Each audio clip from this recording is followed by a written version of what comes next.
예, 우리 욥기 5장 7절 말씀 잘 아시죠? 사람은 고생하려고 태어났다. 사실 이 말씀들을 우리가 인생 살아보시니까 어떻습니까? 좋은 날보다 안 좋은 날, 기쁜 날보다 슬픈 날, 어느 게 많으신 것 같으세요? 예, 세기 어렵지만 뭐 최소한 반반, 아니면 내 인생 불행하다 생각하시면 슬프고 힘들고 어려운 날이 더 많다, 이렇게 생각하실 수도 있죠. 게다가요, 사람 심리가 이상합니다. 기쁘고 즐거운 날, 이게 사람은 감사를 잘 못하기 때문에요, 기쁘고 즐거운 날은 잘 잊어버립니다. 그런데 힘들고 어려웠던 날은 기억이 더 잘 돼요. 그러니까 우리가 인생을 되돌아보면 주로 생각나는 날은요, 어렵고 힘들었던 날이에요. 또 사람이 심리적으로 약하면요, 마음이 약하면 그게 각인이 되죠. 뭐 우리가 트라우마 뭐 하기도 하고, 정신적으로 뭐 그거에 대한 고통들, 예, 성경적으로 얘기하면 쓴뿌리가 되죠. 그러니까 우리가 인생을 되돌아보면 사실은 안 좋았던 것에 대한 기억이 더 많습니다. 예. 자, 오늘 본문에 지금 야곱의 집안도 다 현재 그 상황, 이 일을 겪고 있죠. 자, 우리가 이제 뭐 야곱에 대한 이 이야기, 지금 요셉 집안 이야기에 대한 결말을 다 알고 있기 때문에 지금 이 야곱이 현재 겪고 있는, 느끼고 있는 그 어려움, 이 슬픔, 이 문제의 심각성이 얼마나 큰가, 이게 우리가 잘 못 느낄 수 있습니다. 왜냐하면 우리는 이제 영화로 치면 마지막까지 다 보고 또 보시는 거잖아요. 그죠? 예, 그럼 재미없죠, 드라마나? 예. 그러니까 우리는 다 알고 보니까, 오늘 본문을 보니까 뭐 야곱이 힘들겠다 이 정도지, 야곱의 심정으로 돌아갔을 때 이게 얼마나 힘들까라는 것을 우리가 잘 느끼기 어려울 수 있습니다. 자, 근데 잘 유심히 생각해 보시면요, 그의 가정은요, 지금 안팎으로 굉장히 심각한 위기 상황 가운데 빠져 있었습니다. 가장 먼저요, 바깥쪽으로 야곱의 외적 상황, 예적 상황을 보시면요, 큰 기근에 처해 있었죠. 예. 지금 온 땅, 이집트 땅만 기근이 있는 게 아니라 그 중동 지역 전체가 큰 기근이 있다라고 성경이 예언을 이미 했었죠. 요셉의 꿈을 통해서. 그래서 사람들이 엄청나게 굶어 죽고 심각한 상황인데, 자, 하나님이 파라오에게 2번 꿈을 겹쳐 꾸게 하셔서 7년 동안 기근 있게 하셨는데 그게 실제로 돌아가고 있는 거예요. 지금 한 2년째 됐으니까 5년은 더 남은 겁니다. 오늘날에도요, 흉년, 기근이 1년만 돼도 심각한 문제가 생길 때가 굉장히 많습니다. 쉬운 예로 우리 아시는 것처럼 북한이 1995년부터 2000년 사이 6년 동안의 기근이 있었죠. 예, 고난의 대행진이라 뭐 그 사람들 그렇게 얘기해서 견뎠다고 그러는데, 그때 최소한 100만 명이 굶어 죽은 거로 추정하고 있습니다. 제가 또 한번 조사를 해보니까요, 인류 현재까지 기록에 남아있는 기근 중에서, 이제 기록상입니다, 남아있는 기록을 통해서 확인할 수 있는 기근 중에서 제일 심각했던 게 언제냐면요, 1932년에서 33년, 딱 1년입니다. 구소련, 그 소련의 곡물 생산 지역, 지금 이제 우크라이나죠. 지금 전쟁 나고 있죠. 그 지역인데, 그 우크라이나하고 카자흐스탄 지역에서 1년 기근으로 인해서요, 우크라이나에서만 390만 명이 굶어 죽었고, 카자흐스탄에서는 200만 명이 죽었다고 합니다. 거의 700만 명 가까이 1년 동안 굶어 죽은 거예요. 그러니까 저희가 저도 잘 모릅니다. 그러나 저보다 우리 부모님 세대는 배고픔이 뭔지 아시잖아요. 보릿고기에 있으니까.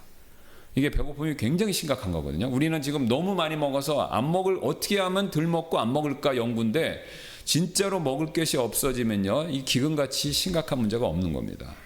자, 그래서 인간이 겪는 가장 어려운 것 중에 하나가 바로 기근인데, 이 기근이 굉장히 심하게 들었죠. 그래서 창세기 41장 57절에 보면, 이에 모든 지방의 나라들이 곡식을 사려고 이집트로 들어와 요셉에게 이르렀더니 이는 온 땅의 기근이 매우 심하였기 때문이더라. 그래서 모든 지방의 나라다, 이렇게 얘기했으니까 이집트를 기준으로 사방팔방 중동 국가들은 다 기근으로 인해서 어려웠고 이집트로 곡식을 사러 왔다는 거죠.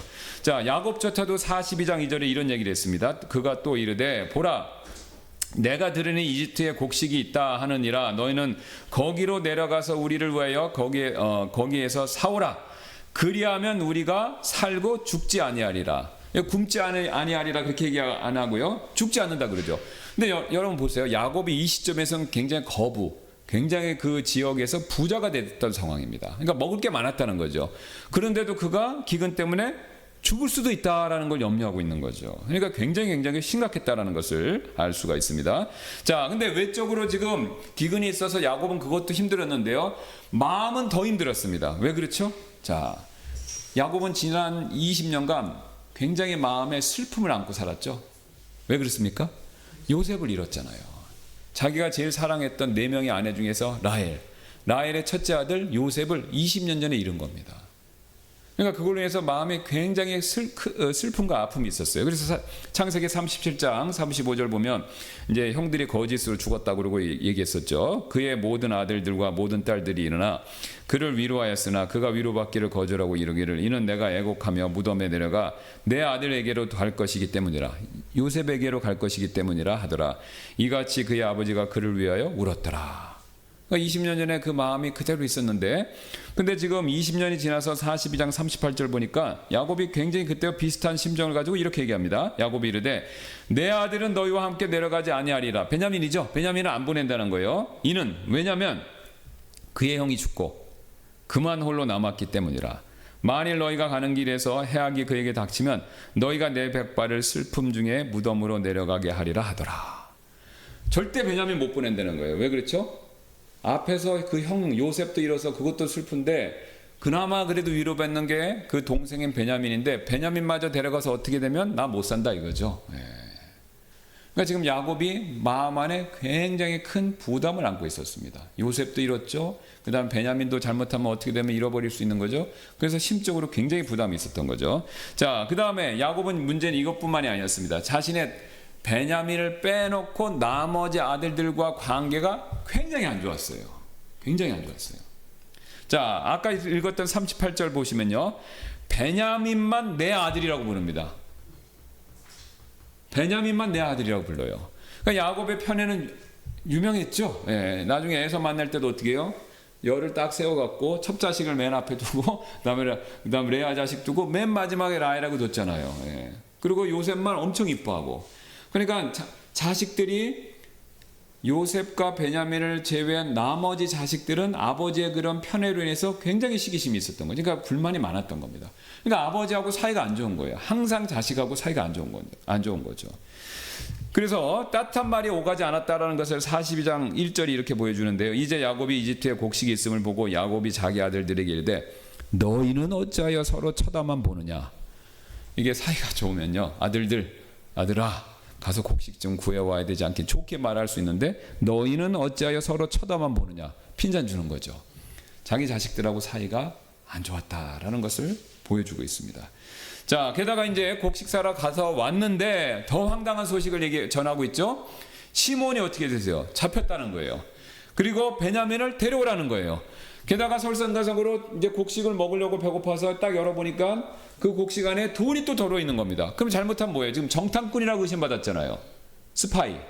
근데 돈을 냈는데 돈이 다시 들어와 있어요.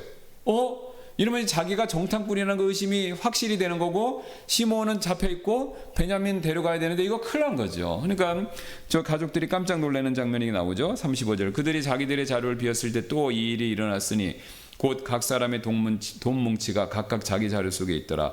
그들과 그들의 아버지가 돈 뭉치를 보았었을 때 횡재했다. 그렇게 안 하고 어떻게 얘기합니까? 두려워하였더라.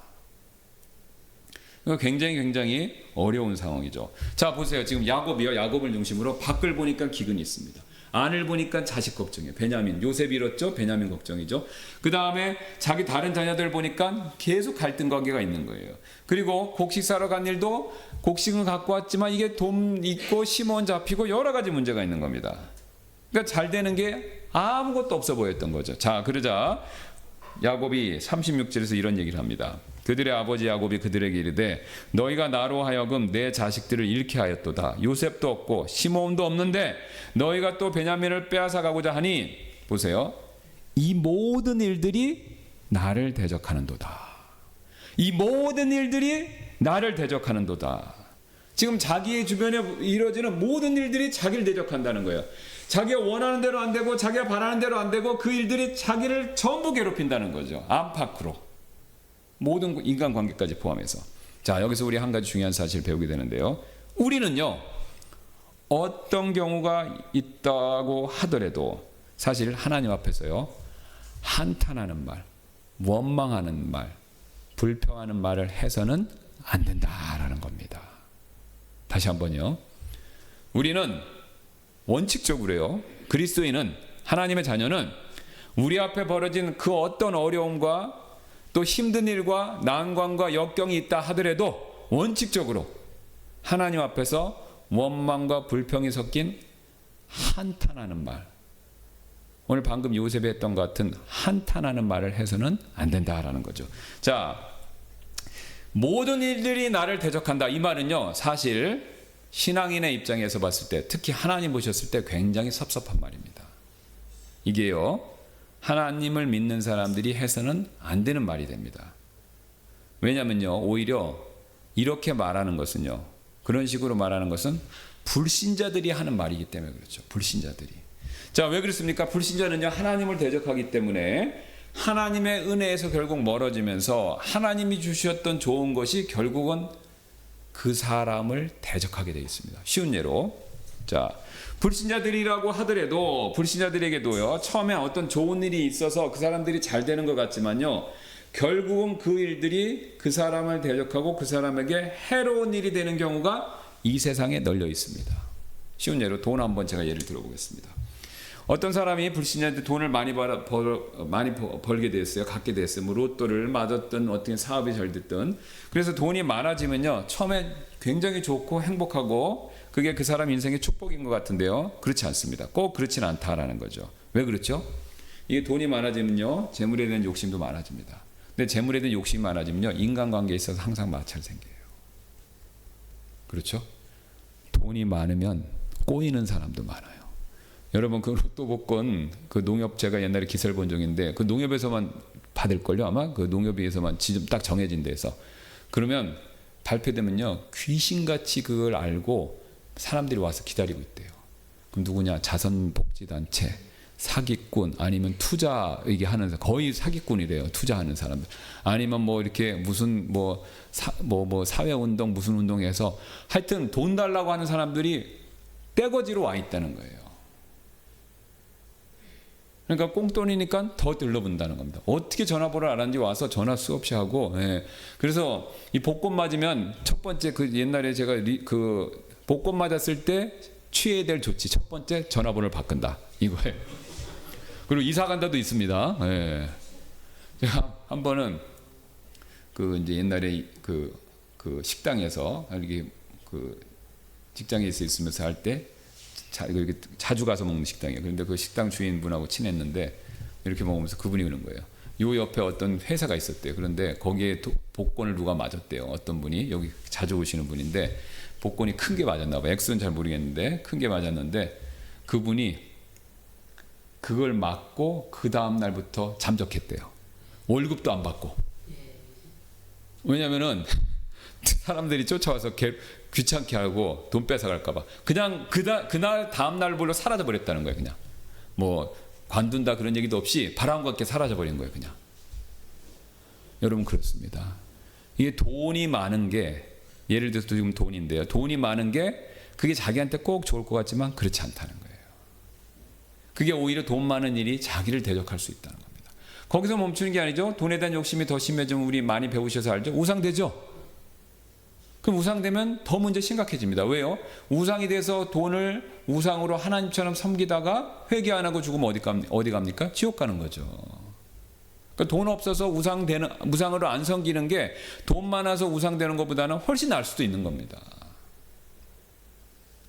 그러니까 자기에게 있는 좋은 일들이 결국은요, 믿지 않는 자들은요 자기를 대적하는 경우가 굉장히 많습니다. 여러분 보세요. 북한의 김정은, 권력, 절대 권력을 가져서 그 사람 좋은 것 같지만요, 그 사람 개인한테는 불행입니다. 그렇죠? 그 사람이 그런 권력을 안 가졌으면 평범하게 살면서 오래 살 수도 있었어요. 그 왜 살찌는지 아시죠? 그 사람은 그 북한의 독재 체제는요, 공장 이름 짓는 것까지 자기가 다 짓는답니다. 그러니까 학교에 무슨 프로그램 하면요, 그 내용까지, 이게 다 배신을 우려해서 모든 게 수령한테 다 오는 거래요. 그러니까 이 동사무소 말단 공무원이 해야 될 일도 자기가 다 하는 거예요. 그러니까 이 사람이 일을 밤을 꼴딱 샌대요. 그래갖고 밤에 꼴딱 새고 오후 한 10시, 11시, 12시 점심 후에 나오고, 그 다음에 스트레스 많이 받으니까 이거 하고, 그 다음에 뭐 음식 막 먹고. 그러니까 이게 밤낮이 바뀌면서 스트레스 많이 받아서 또 뭐 와인 같은 거 많이 먹고 그러니까 살이 이렇게 찌는 거죠. 그러니까 지금 이제 언제 사냐 죽냐 이런 얘기 나오는 거 아닙니까? 그러니까 그에게 절대 권력이 주어졌지만 그 절대 권력이 그 사람의 오히려 명을 재촉하는 겁니다.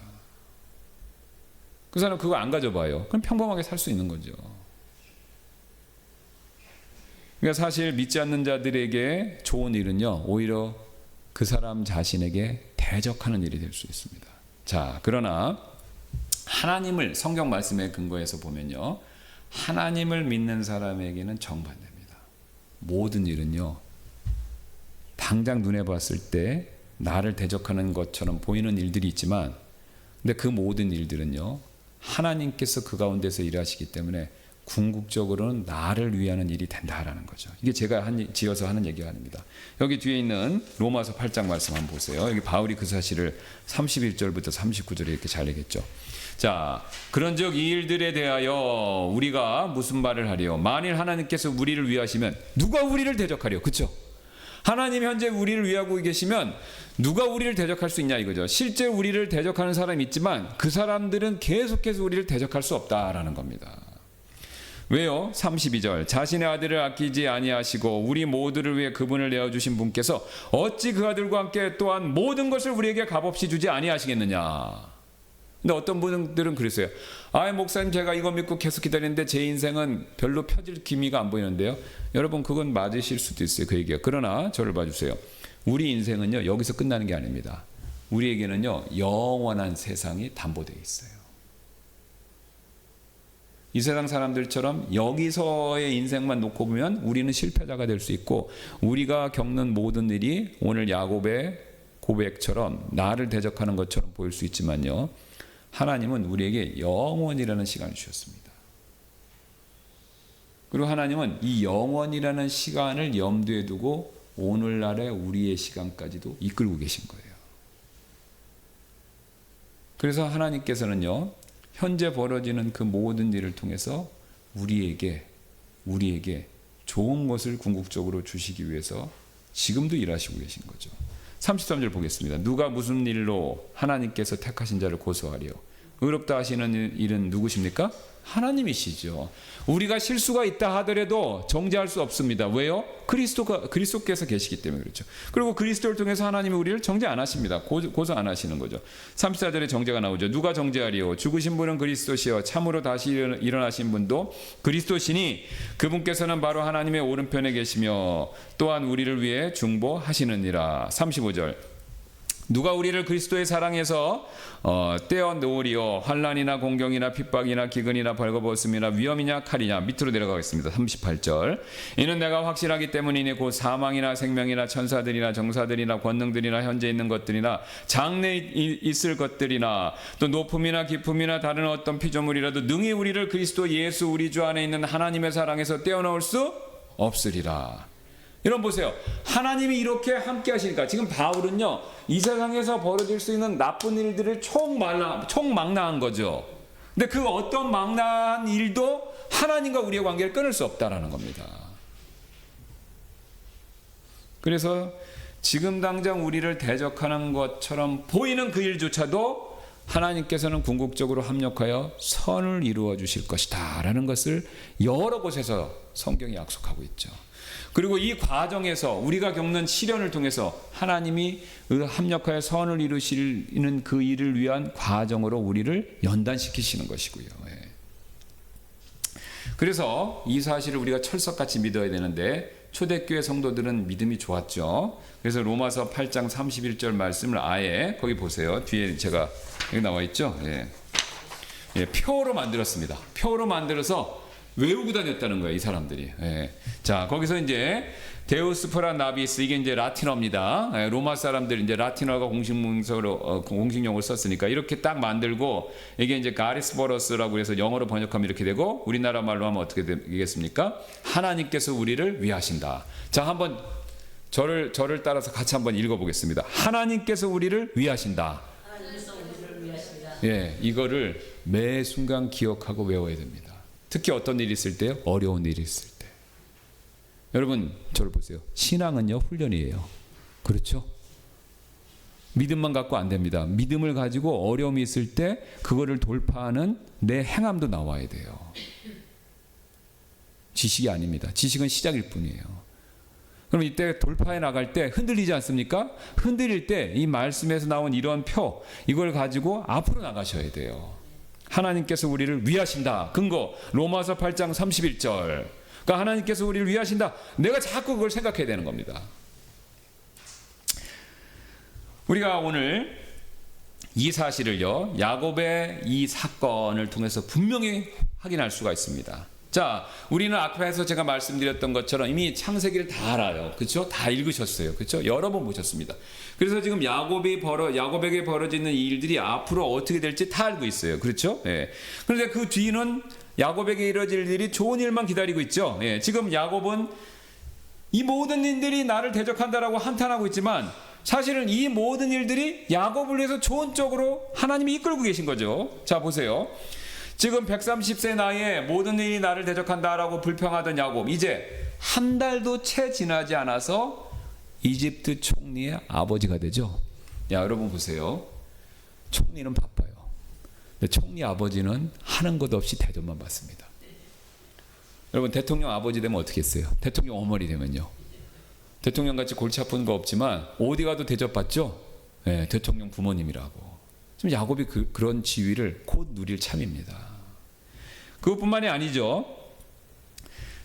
야곱은 이제 이집트 총리의 아버지가 되고 고센 땅을 또 할당받을 예정이에요. 요셉이 다 배려를 해놨기 때문에.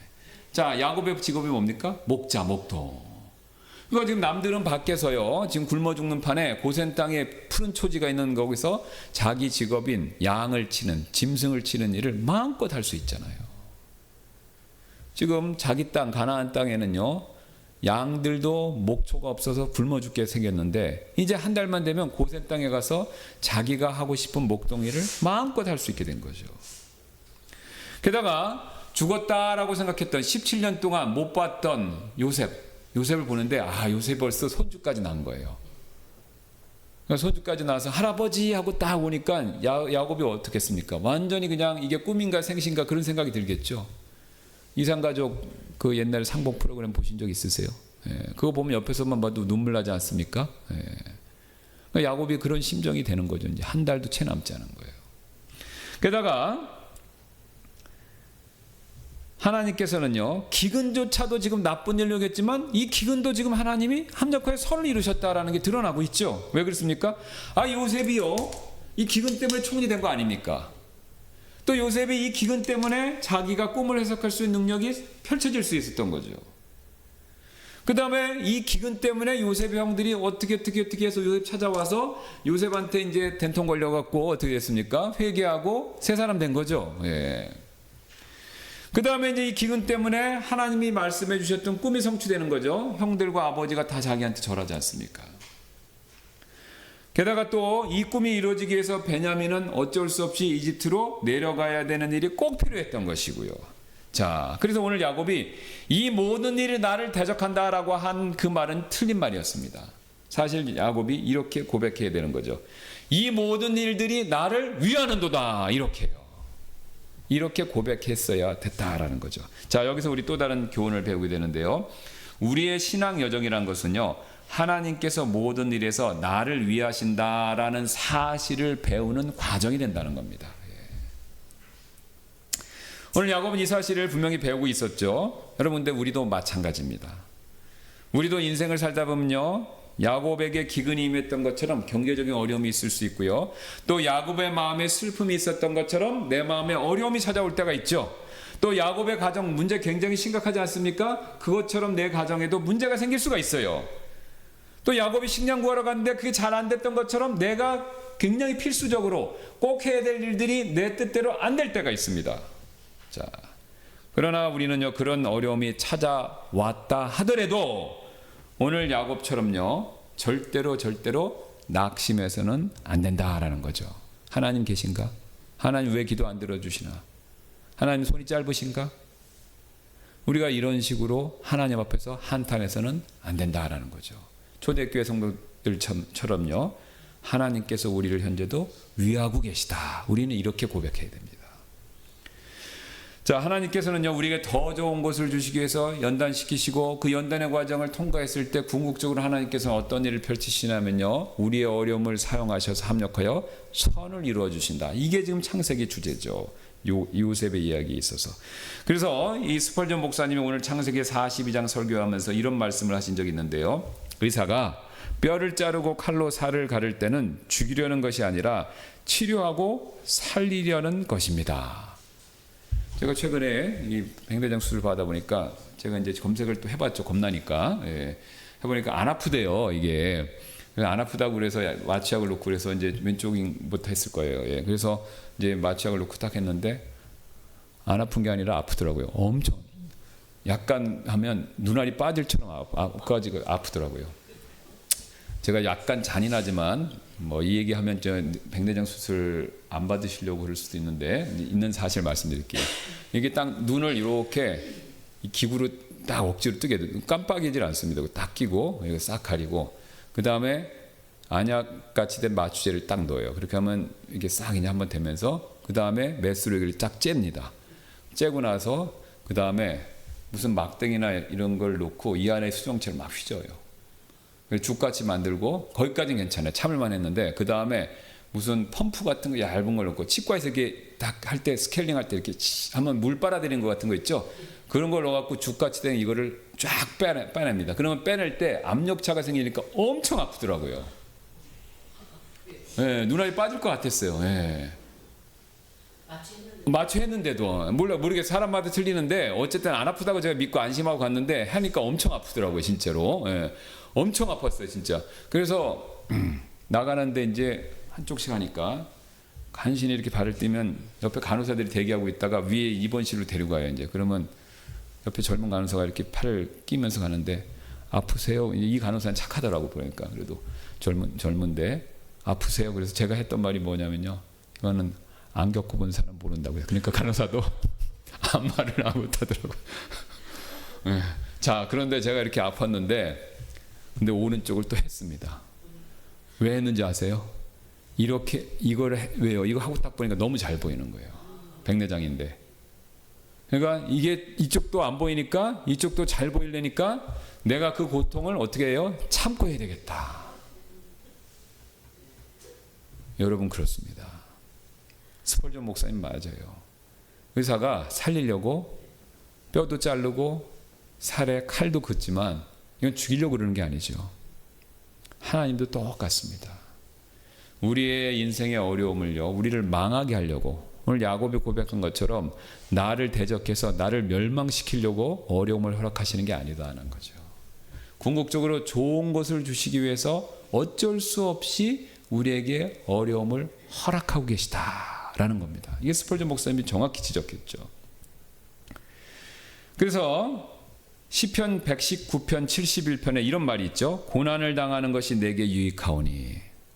이 말씀 도전되죠. 고난을 당하는 것이 내게 슬픔이고 괴로움이고 어떻게든지 우리는 고난을 피하고 싶은데 오늘 우리가 살펴봤던 이 말씀의 쭉 흐름에 의하면요. 고난을 당한 것이 내게 유익하오니 이로써 내가 주의 법규들을 배우게 되었나이다. 주의 법규들이라고 얘기합니다.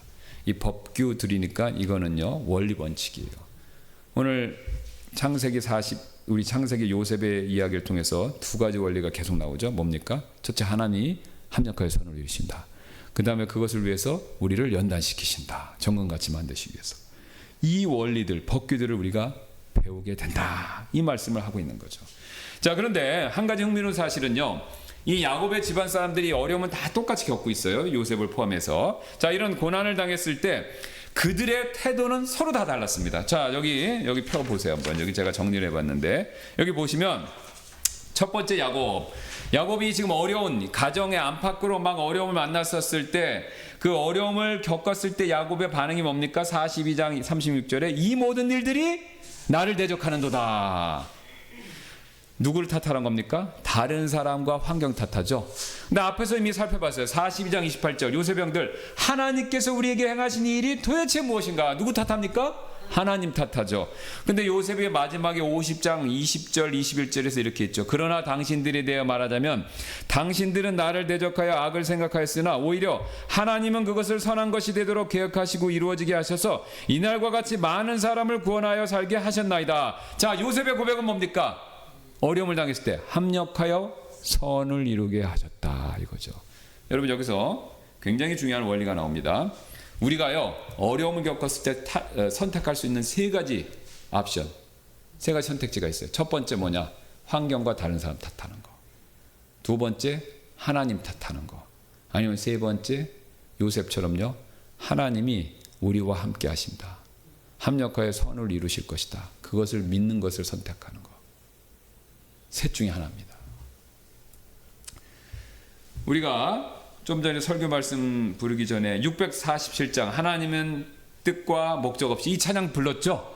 예, 이게 이제 런 해밀턴이라고 하는 분이 지은 찬송인데, 이분은 이제 미국의 찬양 사역자로서 이제 이분이 이제 좀 제가 좀 이해하시기 쉽게 설명해 드리면, 이분이 이제 밥 존스 아시죠? 우리 같이 독립침례교회 신학교인데 대학 미국 기독교 종합대학이죠. 거기 이제 옛날 올드 밥 존스라고 우리가 보통 그러는데 거기에서 이제 그 출신이 있어요. 그래서 우리 찬양 사역자로서 우리 근본주의 침례교 쪽에서 굉장히 유명한 찬양 사역을 하셨던 분입니다. 예. 그래서 그분이 요거 아시는 건 메저스티라고 해서 요 찬송가도 쓰고 리조이스라고 해서 또 하나 쓴 게 있어요. 그러니까 우리 찬송가, 우리 지금 마라나타 찬송가에도 이분이 작곡한 게 많이 들어와 있습니다. 그러니까 이게 미국에서 침례교 쪽에서 굉장히 유명한, 많이 보는 찬송가예요. 그러니까 이런 사역을 하셨던 분인데, 자, 이분이 이런 사역을 하게 된 계기가 있었습니다.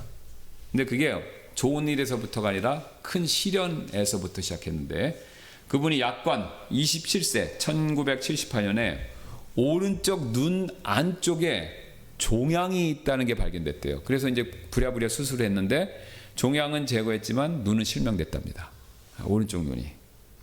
그래갖고 이제 수술하고 나서 오른쪽 눈에 이렇게 안대를 끼고 다니니까, 검은색 안대를 딱 끼는데 검은색 안대를 이렇게 끼고 다니니까 애들이 보니까 애꾸는 해적, 패치 더 파이럿, 그래갖고 애꾸는 해적이라고 막 놀리는 거예요. 그러니까 기분이 엄청 상했던 거예요. 이분이. 내 눈이 멀은 것도 지금 힘든데 애들이 막 놀리니까. 그래서 엄청 시험에 들고 낙담했는데, 그러다 그런 중에 어느덧 날에 이제 원래 알고 있었던 로마서 8장 28절 말씀 잘 아시죠? 그게 다시 한번 자기 눈에 이렇게 띄게 됐다는 거예요. 자, 제가 읽을게요. 아시는 말씀인데, 우리가 알거니와 하나님을 사랑하는 자들 곧 그분의 목적에 따라 부르심을 받은 자들에게는 모든 것이 합력하여 선을 이룬다. 이 말씀이 다시 딱 들어온 거예요. 그래서 이 말씀에 힘입어서 내가 좌절하지 말고 하나님의 섭리, 합력하여 선을 이루신다, 이 섭리를 믿고 내가 새로운 사역을 해야 되겠다, 이렇게 그게 결심을 했다는 거예요. 자, 이렇게 결심을 하고 사역을 하기로 이제 쫙 나서니까 하나님이 지혜를 주셨어요. 자기 이렇게 애꾸눈이잖아요. 이 애꾸는, 아이들이 지금 막 애꾸는 해적이라고 막 부르니까 요거를 이미지 삼아 갖고, 원래 이제 음악 전공자예요. 음악, 아이들을 위한 찬송가, 쉬운 찬송가 이런 거를 작곡해서 책으로 해서 이런 걸 엄청나게 발행을 많이 했어요. 근데 하나님이 복을 주셨어요.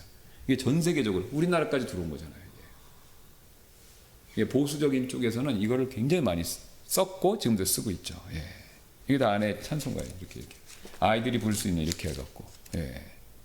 그래서 전 세계적으로 유명한 어린이 찬양, 또 성경 이야기 시리즈도 만들고, 이게 그렇게 발전해서 수많은 아이들에게 복음을 전하는 도구가 된 겁니다. 예.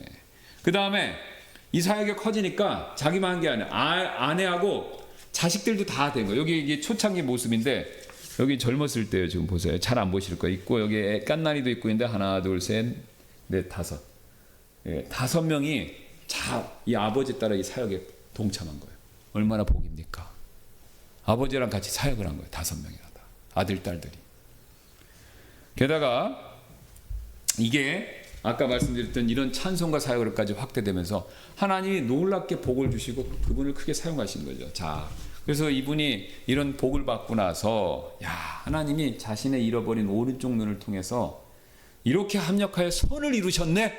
그래서 이게 너무나도 감사해서 자기가 지은 찬송가가 뭐냐면, 우리가 좀 전에 불렀던 마라나타 찬송가 647장 하나님은 뜻과 목적 없이, 이 찬송가입니다. 한번 펴보세요. 펴보시면 거기 이제 우리는 찬송가의 그러니까 다 번역을 해서 넣을 수가 없으니까 보통은 이제 이렇게 줄여서 간소하게 하잖아요. 영어로 된 게 이제 첫 구절인데 영어로 된 거 보셔도 되고 제가 이제 번역한 걸 읽어드릴게요. 하나님은 목적과 계획 없이 일하시지 않으시네. 그분의 종을 시험하시고 그 사람을 그러니까 빚어가실 때에도 시험이 길게 느껴질지라도 주님께 감사하라. 어둠 속에서도 주님은 노래를 주시네. 이게 자기 신앙 고백입니다. 여러분 보세요. 오늘 이 론 해밀턴 역시 뭘 고백하고 있습니까? 오늘 야곱처럼 모든 일이 나를 대적한다 이렇게 말하는 것이 아니라 어떻게 얘기하고 있죠? 모든 일이 나를 위하고 있구나. 누구를 통해서요? 하나님을 통해서. 하나님이 합력하여 선언을 이루시는 일을 통해서 나를 위하고 있구나. 이거를 찬양으로 고백하고 있는 겁니다.